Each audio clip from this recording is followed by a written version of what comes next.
Episode 3। जाने क्यों इसे यूं महसूस हो रहा था कि जिस कदर वो आगे बढ़ रही है इसी कदर चर्च इससे दूर होता जा रहा है।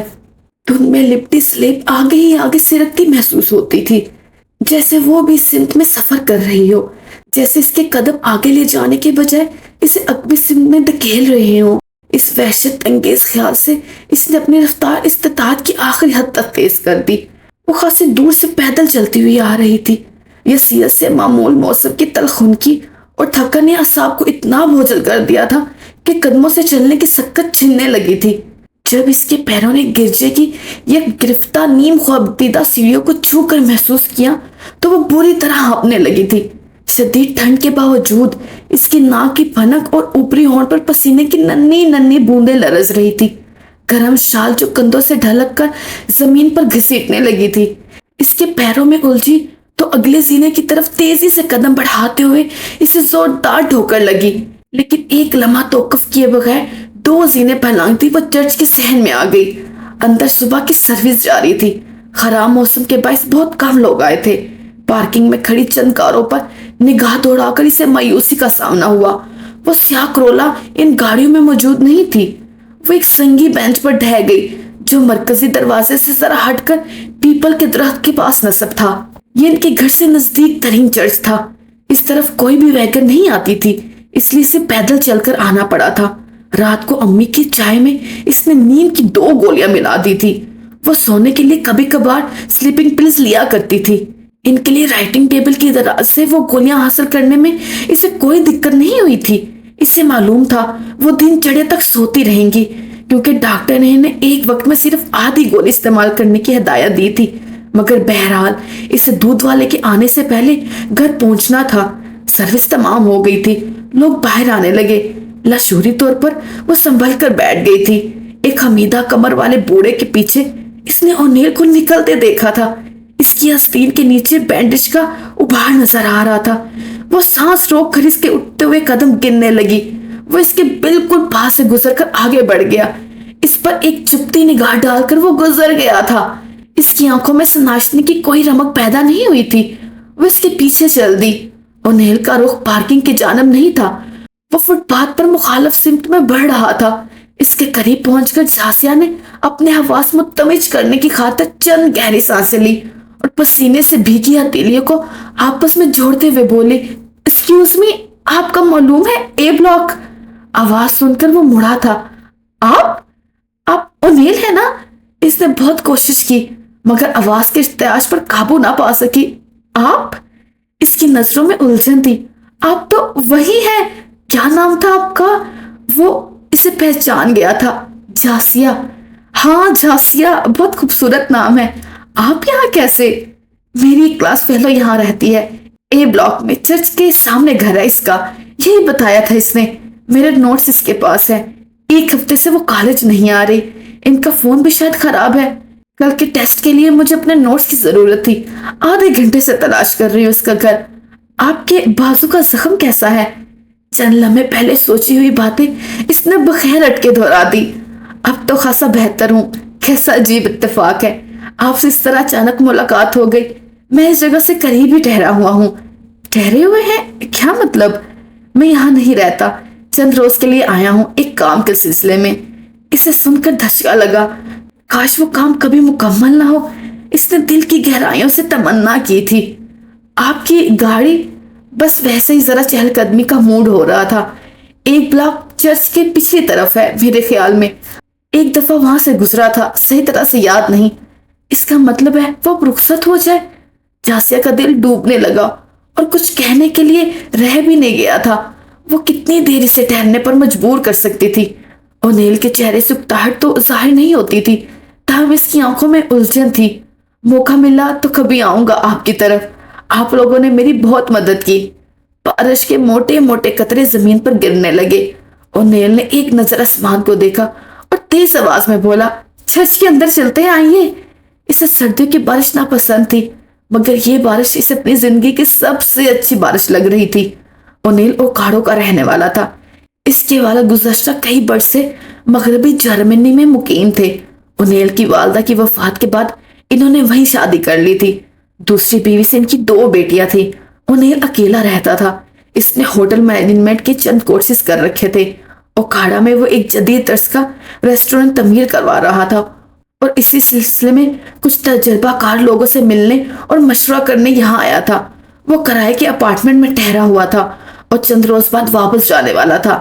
बारिश ज्यादा तेज नहीं थी, शायद 10 या 15 मिनट हल्की हल्की बूंदाबांदी होती रही थी और इस अरसे में ओनेल इससे यूं बातें करता रहा था जैसे वो बरसों से मिलते आ रहे हों।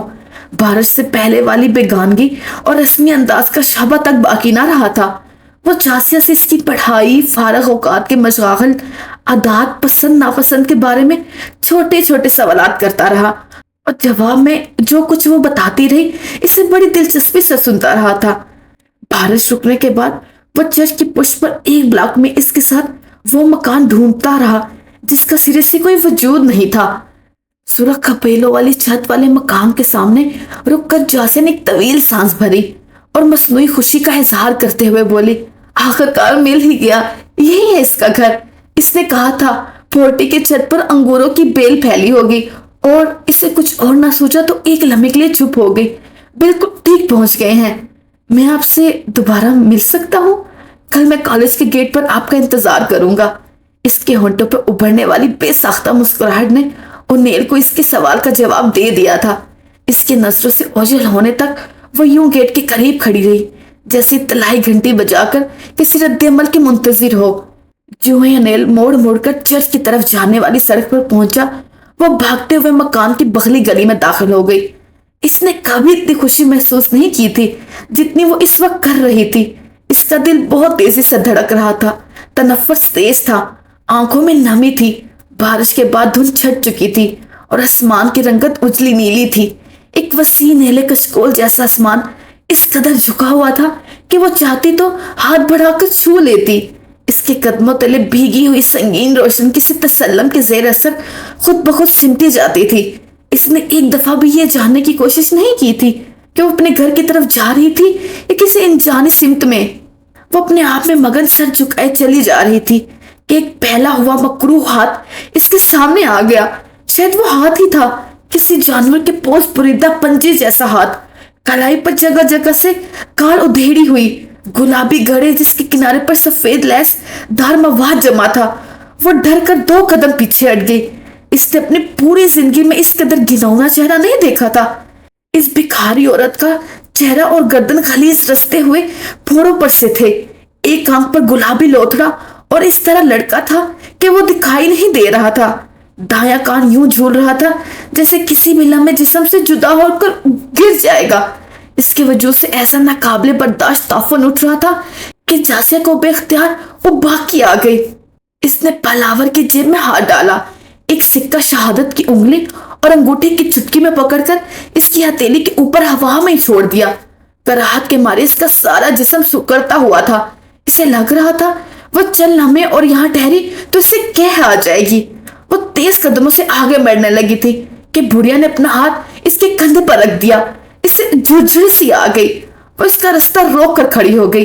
सिक्का इसने जमीन पर पटक दिया था। तुम मुझसे घिन खाती है? क्यों री, तो क्यों घिन खाती है? तू भी कोड़ी है मेरी तरह, पर तेरा कोड़ दिखाई नहीं देता, तेरे मन के अंदर कोड़ है। जासिया खूब ज्यादा हो गई।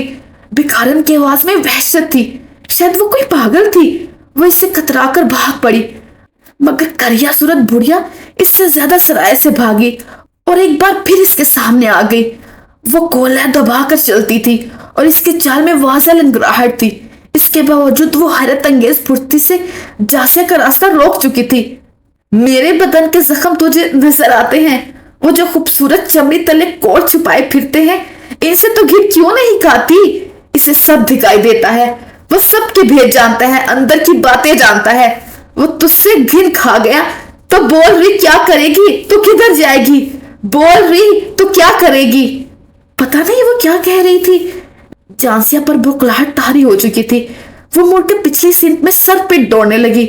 इस बार फकीरनी ने इसका ताक़ब नहीं किया था। गले के टुक्कर पर पहुंचकर इसने एक नजर मुड़कर पीछे देखा। वो इसी जगह खड़ी सर उठाए आसमान को देख रही थी। जासिया ने अपने दिल को खनपट्टों में बुझते हुए सुना था, तुम इतना कम क्यों बोलती हो आयशा? पता नहीं जी, मेरे अब्बा जी कहते हैं ज्यादा बोलने वाले बेवकूफ होते हैं। मैरी के होंठे पर मुस्कुराहट बिखर गई। इसका मतलब हुआ मैं बेवकूफ हूँ? नहीं जी, इसने जल्दी से नफी में सर हिलाया। ये तो मैं नहीं कह रही, आप ज्यादा तो नहीं बोलती, जरूरत की बात ही करती हैं। इस वक्त वो दोनों दीवार के साथ साथ रैकिंग हुए इस खुश्क नाले के किनारे बैठी थी जो पत्तों से अटा पड़ा था। नाले पर साया फगन दरख्तों के बायस यहाँ निस्बतन ठंडक रहती थी और बहुत सी लड़कियां अपना फारग वक्त में इधर डेरा जमा लेती। शोर की आवाज सुनकर आयशा की तवज्जो इस जन्म मुंतही हुई। इसने एक दुबली पतली लड़की को एक कुत्ते का बच्चा उठाए हुए देखा। नाले का कुछ हिस्सा जो कंक्रीट की सलों से ढका हुआ था, वहां कुतिया ने बच्चे दिए दिए थी। इसने पहले भी लड़कियों को कुतिया और इसके बच्चों पर पत्थर बरसाते देखा था। वो लड़की बच्चे को अगले पंजों से लटकाकर दाएं बाएं झुलाते हुए बेतहाशा हंस रही थी। इसके एक गिद्ध 6-7 लड़कियों का ग्रोह घेरा डाले इस खेल से महजूज हो रहा था। बच्चा इस आफत से घबराकर च्याऊ च्याऊ कर रहा था। मैरी ने आयशा के चेहरे पर फैलता इस्तराब भांप कर वजह पूछी, लेकिन वो मुंह से कुछ बोले बिना इस सिम देखती रही। अब वो लड़की इस मुख्तसर हौज की जानब जा रही थी जिसमें एक बड़े से नल से गिरता हुआ पानी जमा होता था। लड़कियां वहां पर मुंह हाथ धोती थी। हौज के करीब जाकर इस बच्चे को जोर से चिल्लाया और हौज में उछाल दिया। एक लड़की ने ताक कर पत्थर दे मारा। वो दर्द से बिलबुलाकर जोर जोर से चिल्लाने लगा। एक मन चली लंबी सी छड़ी इसकी कमर में चाकू की तरह घोंप कर इसे गोते देने लगी। आयशा एकदम अपनी जगह से उठी और तेजी से लड़कियों के करीब चली गई। मैरी भी इसकी तलकीद में उठ गई थी। वो लड़कियों का घेराव तोड़कर आगे बढ़ी और बाहर निकलते हुए जद्दोजहद करते हुए बच्चे को दोनों हाथों में उठा लिया। क्या कर रही हो आयशा, छोड़ो इसे।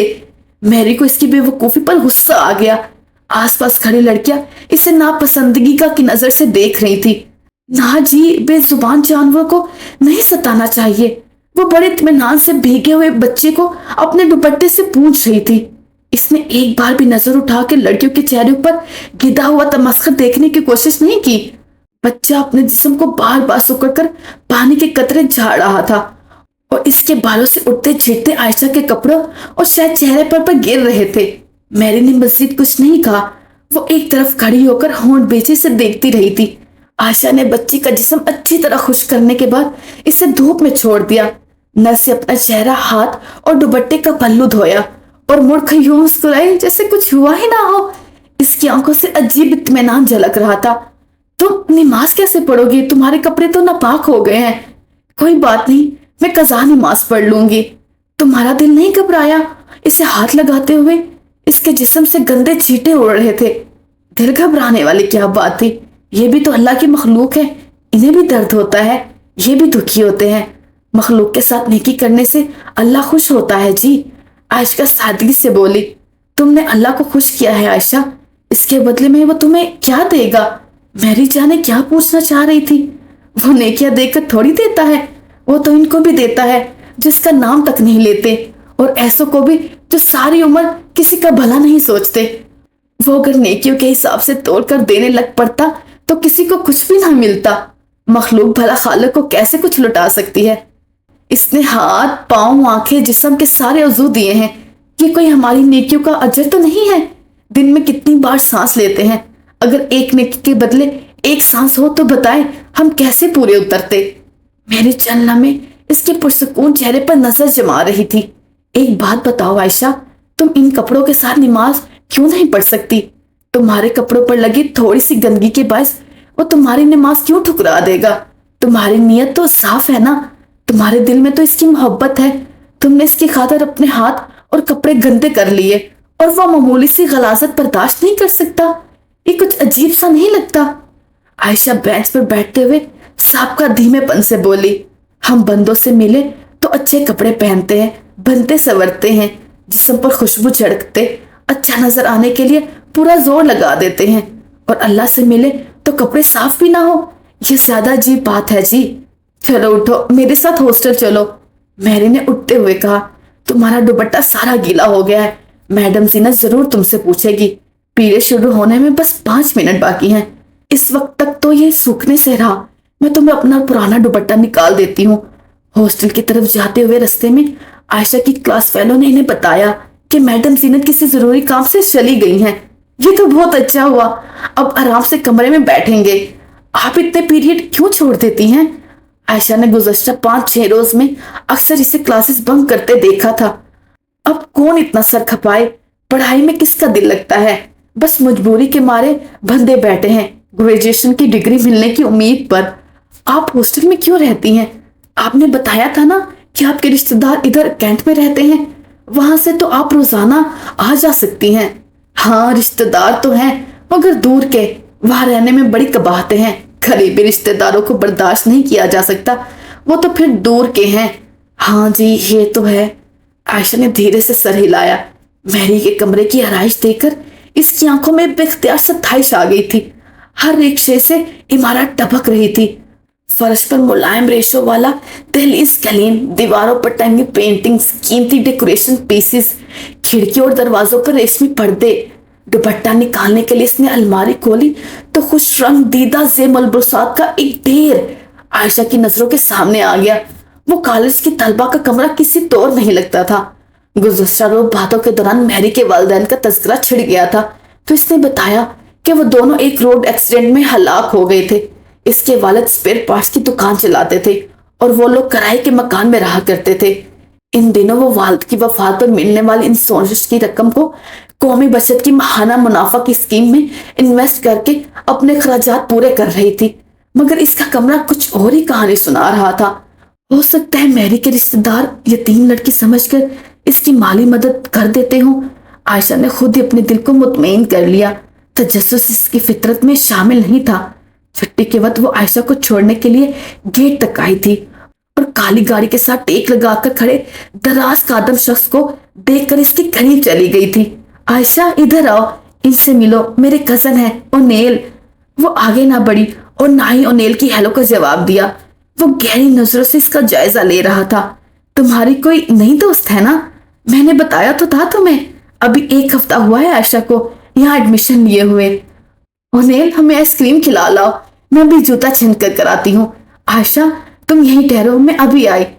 وہ اپنے کمرے سے سلیپر پہن کر نکل آئی تھی۔ ٹھیک ہے تم جوتا چینج کراؤ، اتنی دیر میں تمہاری دوست سے اپنا تعارف کروا دیتا ہوں۔ تم نے تو 2 جملے بول کر قصہ ختم کر دیا ہے۔ اونیل اور کزن ہونے کے علاوہ مجھ میں اور بھی کافی خوبیاں ہیں۔ عائشہ نے اس کی آنکھوں کو خود پر جمے ہوئے پایا۔ میری اس کی رائے لیے بغیر ہی چلی گئی تھی۔ اونیل چند قدم اٹھا کر اس کے قریب پہنچ گیا۔ اس کے ہونٹ کچھ کہنے کے لیے کھل ہی رہے تھے کہ وہ تیزی سے مڑی اور گیٹ سے اندر چلی گئی۔ اسے اونیل کی شخصیت سے عجیب قسم کا خوف محسوس ہوا تھا۔ اس کی نظروں میں ایک مخصوص چھوپن تھی جو زرد چوٹیوں کی مانند بدن پر رینگتی تھی۔ چھٹی کے وقت وہ کالج کے گیٹ سے باہر نکلی تو اونیل اس کے انتظار میں موجود تھا۔ جانسیا کے لیے اس نے فرنٹ ڈور کھول دیا تھا۔ وہ بنا جھجکے بیٹھ گئی۔ ڈرائیو کرتے ہوئے وہ زیادہ وقت اپنے ریسٹورنٹ کے بارے میں بتاتا رہا تھا اور جانسیا اس کی اجلی پیشانی پر کروٹیں لیتے، سیاہ بالوں، لو دیتی آنکھوں، ہلتے ہوئے ہونٹوں کو محمود سی تکتی رہی تھی۔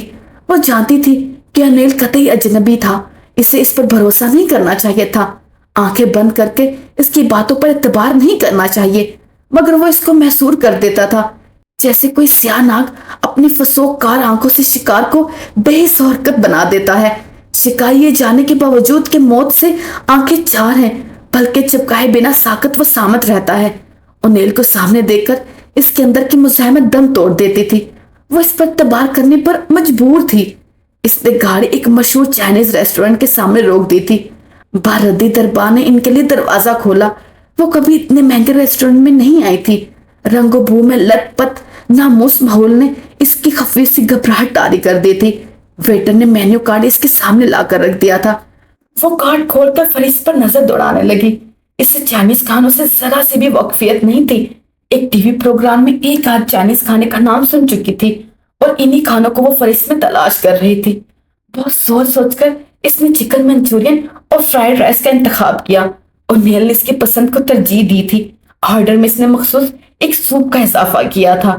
کھانا کھاتے ہوئے وہ مسلسل محسوس کرتی رہی تھی کہ ان کے دائیں طرف والی میز پر پرجمان 4 لڑکیاں بار بار ان کی جانب دیکھتی اور سر جھکا کر سرگوشتوں میں باتیں کرنے لگتی۔ ان کی آنکھوں میں رشک اور حسد کے جذبات دیکھ کر جانسیا کی گردن میں خود بخود تناؤ آ گیا۔ ریسٹورینٹ سے نکلتے ہوئے وہ نہایت اعتماد کے ساتھ اونیل کے قدموں سے قدم ملا کر چل رہی تھی۔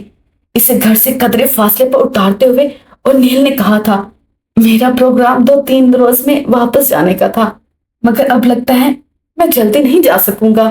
کیوں؟ وہ خاموخواہ جان بنی، بس اس شہر سے پیار ہو گیا ہے، جی نہیں چاہتا اسے چھوڑ کر جانے کو۔ وہ ہونٹوں ہی ہونٹوں میں مسکائی، پھر تو رہنا ہی پڑے گا، مجبوری ہے۔ اگلے روز وہ پھر اسے لینے پہنچ گیا تھا۔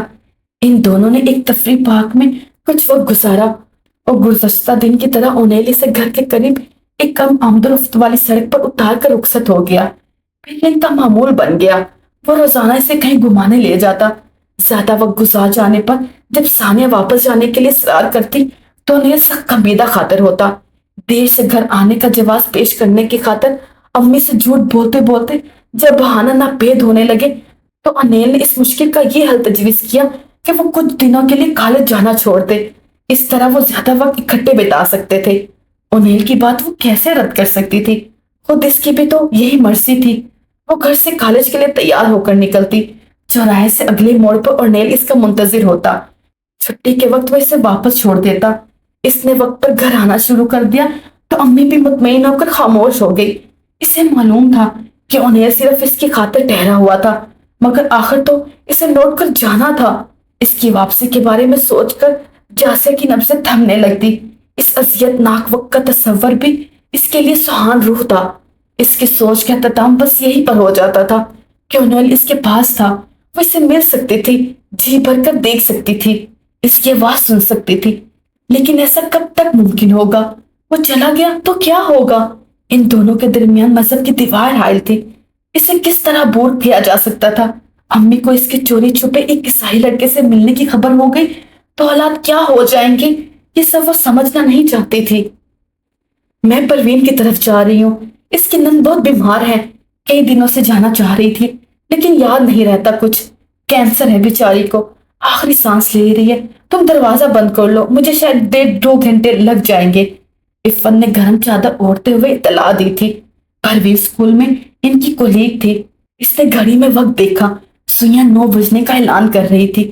اس نے انہیں رخصت کر کے دروازہ بند کیا اور کمرے میں ٹہلنے لگی۔ جب اسے یقین ہو گیا کہ وہ ویگن میں بیٹھ چکی ہوں گی تو وہ آہستگی سے دروازہ کھول کر سڑک پر آئی اور دائیں بائیں دیکھ کر مارکیٹ کی طرف چل دی۔ ایک پی سی او سے انیل کے موبائل پر فون کر کے اسے آنے کے لیے کہا اور پی سی او کے سامنے اس کا انتظار کرنے لگی۔ کچھ دیر بعد وہ اس کے پاس تھا۔ گاڑی کو مناسب جگہ پارک کر کے وہ دونوں ایک نسبتاً ویران سڑک پر چہل قدمی کرنے لگے۔ خنک خزاں رسیدہ رات کی دھندلی مانگ میں چاند سہما سہما سا لگ رہا تھا، ہر شے پر دھند کی ہلکی سی تہ تھی۔ اس نے چلتے چلتے اپنے سر پر سایہ فنگ بلند و بانگ سفیدے اور شیشم کے درختوں پر نگاہ دوڑائی۔ ہر سو خزاں کا خزاں ملال ٹھہرا ہوا دکھائی دے رہا تھا۔ گلدار کی سیاہ اوس میں بھیگی سڑک پر جہاں تک اسٹریٹ لائٹس کی پیلی روشنی نظر کی انگلی تھام کر لے جاتی تھی، کناروں پر لگے درختوں سے ٹوٹ کر گرنے والے زرد پتوں سے ڈھکی ہوئی تھی۔ زرد پتے، زرد روشنی، زرد چاند، ہر شے خزاں کے دائمی زرد رنگ میں نہائی ہوئی تھی۔ سرد ہوا کا جھونکا اس کے بدن سے ٹکرایا تو اس پر خفیف سی کپکی طاری ہو گئی۔ اس بار سردی کچھ زیادہ نہیں؟ اس نے پلاور کی جیبوں میں ہاتھ گھسیٹتے ہوئے خیالات میں منطلق انیل کو پکارا۔ کیا کہا؟ وہ ایک دم چونک کر متوجہ ہوا، پھر اس کے کہے ہوئے فکرے پر غور کرتے ہوئے بولا، کچھ نہیں، خاصی زیادہ۔ گزشتہ بس تو ان دنوں میں شام کی ہوا بہت خوشگوار ہوا کرتی تھی۔ اس نے ہاتھوں کو آپس میں مسلتے ہوئے ایک سرسی نگاہ اس پر ڈالی اور پھر پیروں تلے آ کر چرمراتے پتوں کو تکنے لگا۔ وہ خلاف معمول متفکر اور خاموش تھا۔ میں محسوس کر رہی ہوں تم کچھ پریشان ہو۔ ہاں، اس نے سر کو دھیرے سے جنش دی تھی۔ میں پرسوں واپس جا رہا ہوں۔ سفیدے کے درخت زمین بہت سونے لگے، اسٹریٹ لائٹ کی روشنی مدھم پڑنے لگی۔ بہت دیر تک اس کے منہ سے ایک لفظ بھی برآمد نہیں ہوا۔ تم چلے جاؤ گے انیل؟ جانا تو پڑتا ہے، جانا تو پڑے گا ہی، ہمیشہ کے لیے کوئی کیسے اجنبی جگہ پر رک سکتا ہے؟ اس کی آواز میں نمی گھلنے لگی۔ تم مجھ سے شادی کرو گی؟ اچانک انیل نے قدم روک کر پوچھا۔ وہ چلتی رہی۔ تم مسلمان ہو سکتے ہو؟ انیل چپ رہا، وہ ایسی خاموشی کی توقع کر رہی تھی۔ سفیدے کے دیو کامت درختوں کی پھنکوں پر پہلی طریقوں کا ادھورا چاند اس کے ساتھ ساتھ سفر کر رہا تھا۔ اس چاند میں روشنی کی ایک بوند نہیں تھی۔ سفید سنگ مرمر کا کوئی ٹکڑا اور درختوں کی شاخوں میں الجھتے ہوئے کی ہتھیلی پر سوار اس کے سنگ مہو سفر تھا۔ اپنے پہلو میں سے انیل کے قدموں کی چھاپ سنائی نہیں دیتی تھی۔ جاسیہ، وہ آگے بڑھتی رہی، میں مسلمان ہو جاؤں گا، میں تمہاری خاطر کچھ بھی کرنے کو تیار ہوں۔ اس کے اٹھتے قدم تھم گئے۔ بے یقینی سے اس نے مڑ کر انیل کا چہرہ دیکھا جو اسلامی جوش سے تمتمایا ہوا تھا۔ اگر مسلم ہو جانے سے مجھے تم مل سکتی ہو تو مجھے ایسا کرنے پر کوئی اعتراض نہیں، وہ جاری